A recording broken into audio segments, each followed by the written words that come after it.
What is up, everybody? This is Justin Wong, and we are here with some AMA. I haven't done AMA in a long time, and I remember asking some questions on Twitter, so I have some questions here on my phone, and let's just go through them. So this one is from Black_Corey4. Who are the top FGC players from the US today? Well, let's see. I'm guessing you're saying for Street Fighter V, and obviously we're gonna have to say Punk the God, right? He's obviously been doing so good, so amazing. Number 2, I would have to say 801 Strider. 801 Strider with his G. It's pretty godlike, right? You can't even say anything wrong with it. Who else is doing pretty good? Smug's doing pretty good. Sometimes he has his off moments, but I mean, he's been placing very well in Premier, so I'll say Smug this season, especially since has two characters on his belt for Balrog and G. Then I'm gonna have to say Knuckle-Doo. Knuckle-Doo, obviously, just a person that you can't even have a read on in terms of what character he's gonna be playing.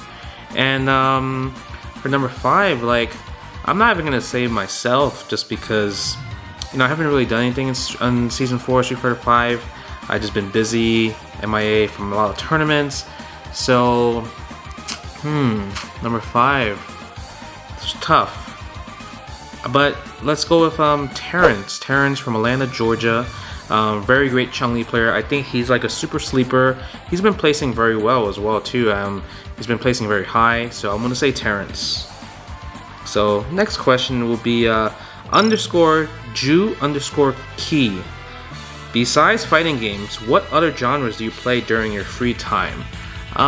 So besides fighting games, I love mobile games such as Pokemon Go, Dragalia Lost. But besides that, I've been having so much fun actually playing on my Switch. Playing a lot of just puzzle games. So I've been playing Crystal Crisis, a game that I've been working on for Nicholas, and I do think it's an amazing puzzle game. It's pretty much like the puzzle fighter of our generation, right? Besides that, there's Treasure Stack, another puzzle game that's pretty, I would say, hard to get into, which is why I like it. And there's so many games I haven't really gotten to play. I do want to play a lot of RPGs, action games like Sekiro, like those type of games, and I haven't had that much time to play. But besides fighting games, I would say mobile games and puzzle games are the ones that I really fall into, because there's not that much commitment that you have to go into those games. You know what I mean? This is from Chia305. What is something you do for fun that is not video game related? Well, lately, I like watching a lot of animes. I've been watching Game of Thrones. I caught up, and what else do I like to do? I like to go to movie theaters. I'm a big fan of going to movie theaters, watching movie theaters. Even just by myself, I'm a super huge fan of it. But I would say the most fun thing that I like doing now is just research on parenting, because I am a dad now, and I want to be the best parent I can be. And even just having conversations about being a parent, it's godlike. It's amazing. I actually just could do it for hours and hours, and that's the greatest feeling. One of the greatest conversations I ever had probably is just doing parenting. So yeah, shout out to parenting.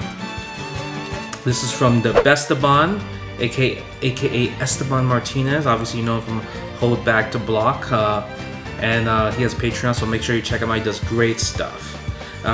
What do you consider your biggest loss, and who did you lose to? My biggest loss, man, it has to be the one I took to the heart the most, was probably against Daigo, and it's not the third strike loss. It's actually the Street Fighter 4 loss again in Evo 2009. That's when the first year of Street Fighter 4 was at Evo, and I got second place. It went down to the wire. It was pretty much last game, last round, and I lost, and it really bummed me out because I hate losing when it's close. I actually like losing when I get bodied, because I actually have more stuff to work on, and damn, I got bodied. He just outclassed me. I need to figure out why. But because it was so close, it was just one mistake that could have got me an Evo title, and that was my biggest loss. For sure, I had to say, because damn, that shit sucked actually. This is from Ho Muffin. How do you decide who and when to sponsor someone? To be honest, I don't know when. It's just happens on a whim. Maybe like that month I didn't spend that much money on just bills and diapers, so I'm like, okay, I have some extra money on the side that I can just, you know, sponsor somebody, right? That's cool. And how do I decide who? I guess, I mean, I'm a stream monster. I like to watch tournaments in general, so I watch all the finals usually from like majors, and I know who the top players are, who the top dogs are in like their respective game of Street Fighter, Tekken, Unius, BB Tag, Mortal Kombat, and so forth and so forth. So that's when I kind of decide. I also decide based off like the hype from just the Twitter universe, you know. Usually if someone recommends like someone that doesn't really do much, even enter the local scenes or just even on social media, I don't really sponsor those type of players. But people that has like a lot of momentum riding on them, like that just gets you know, just well in tournaments when they get to go, or you know, even streams a lot and show that they have a community. Those are the guys that I really look out for. This is from Maker Oz, aka Victrix, my sponsor. What important truth do very few people agree with you on? Oh man, I'm actually not sure about that. I feel like my thought process, sometimes it's very unique, and a lot, I don't think it's a normie, what you call it, a normie thought process. So a lot of times when I think about like just in terms of the esports world, let's say how to, you know, gain followers, how to impress followers, how to engage with the online world, like I think I'm an expert at it. I'm amazing at it, and a lot of people probably would agree with that I'm actually OD when it comes to marketing and all that good stuff. So maybe that's one. I know a lot of people don't agree on my tier list, even though they should, because it's actual truth. But you know, it is what it is. This is from Scorpius Jones. Did you like Rising Thunder, and do you think a new game with super casual mechanics could possibly work again? Yes, I do think a new game with super casual mechanics could possibly work again.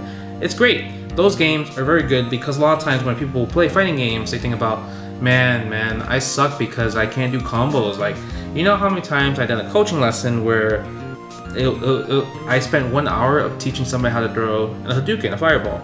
Obviously, sometimes people can't learn faster than others. You know, that's just life in general. But I do think if you have super casual mechanics, like a button equals to a fireball, which has Rising Thunders has, and it was great. I loved Rising Thunder. I actually played Rising Thunder, and I think it's time to tell a secret. I had a secret account, and his name was Player. He was actually ranked one of the highest on the servers, and yeah, I mean, a lot of the top players, I played them on their streams, and you know, I was just playing them, and they were like, who's this Player guy? You know, he's so good. And yeah, I mean, I got a couple of guys. I got like beat Snake Eyes, Rico, Sonic Fox, Marn, those type of guys. I beat them on Rising Thunder, like just online matches, and they didn't know it was me, so it was kind of funny. Like they couldn't tell it was my playstyle because I was playing a rushdown character. I was playing Crow, who was broke as shit, but it was really fun. This is from Drunk Reaper Matt. How do you continue to motivate yourself for improvement when you seem to hit a wall in your playstyle? Well, I do think that you can never be perfect in the game. There's always something new to learn. There's also the fact that we have human error in there. So there's possible chance that we can mess up a specific strategy, a specific combo. But I would say that because I'm a person that has been playing fighting games for so long, I just want to be the best. I just want to keep getting better and better. And that's what motivates me to keep continuing to improve my craft.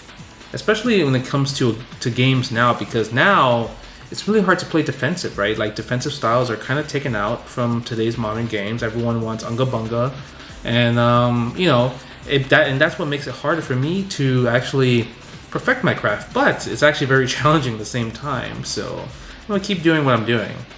This is from Oliver Ling. How long do you see yourself competing? And if the day comes when you can't be competing as actively anymore, what do you see yourself doing? I don't know that question. The answer to that question, I think I could see myself like competing, like in terms of serious, in terms of Pro Tour, for maybe like couple more years, but I think after, let's say I don't want to be an esports player anymore, I'll still be going to Evo for like the next 15 years if it's still there, right? I just feel like you can never not stop going to Evo, even if you start, like if you ever went to one Evo. And that's just kind of how I feel, you know? And let's say if I don't want to compete as actively anymore, and what do I see myself doing? I think I have a good voice. I could commentate. What else can I do? I can run tournaments. I can organize a tournament. I can run an esports team. I can be a manager for an esports team. I can go back to being a software engineer just because I have the eyes for it and the understanding of video games. So it's a lot of routes, I would say. This is from WSO Logan, aka one of the best commentators in the CBT business right now, and he said, why did you pick Rufus? And the reason why I picked Rufus was because I realized that during that time I was super lame, and I know Street Fighter 4 was like a new chance after playing it 2008 in just the exhibition at Evo, that Street Fighter 4 was going to be super huge because of the GameStop tournament, right? And I wanted to play a character more exciting, that kind of shows the world that like, hey man, this guy's not boring, he's not putting me to sleep. Because usually anytime I play those old games like CVS2, ST, Third Strike, I put people to sleep all the time, man. Which is why I picked Rufus to try to play aggressive, to see if I can play aggressive, which I can. I play all type of play styles, you know what I mean? So it is what it is. This is from L2P. When you pick a new fighting game, what is the first thing you do or try out? The first thing I do and try out is going to tutorial modes if they have one. If there isn't a tutorial mode in game, I will go into training mode and just try out all different characters and try out their moves, their special moves, their normals, see what combos, see what links, and develop some type of flowchart strategy. And then I take my matches to play against arcade mode CPU and see it works. Try to remember the combos while I'm fighting against moving targets, and then let's take a crack online. Let's take a shot, And this will be the last. Oh, that actually was the last question, actually. So my bad. Hopefully you guys got some cool answers from it. Let me know in the comments below what type of questions you would like to ask for the next AMA video. But this is Justin Wong. Please like, share, subscribe. Really subscribe though, for sure, because I'm trying to really push my YouTube super hard. It's been building since the 15K and now we're at 41. So let's keep it going. All right, this is Justin Wong, man. I'll see you guys later. Peace. Alright everybody, just wanted to show you guys real quick about my new collection, the J Wong brand shirt. So we got this one, the J Wong clutch shot. We got other shirts as well. I just want to just throw it out there. It really helps a lot if you guys can really support, buy a shirt, share it to your friends, buy a hoodie, hat, beanie. It would really mean a lot, and it will help me as a player, as an influencer, just as somebody that you look up to. It would really help me just to keep moving things, keep progressing in life and keep giving you the content that you guys deserve. Link is in the description, and once again, please, if you're interested, check it out, man. It's Justin Wong. I'll see you guys later. Peace.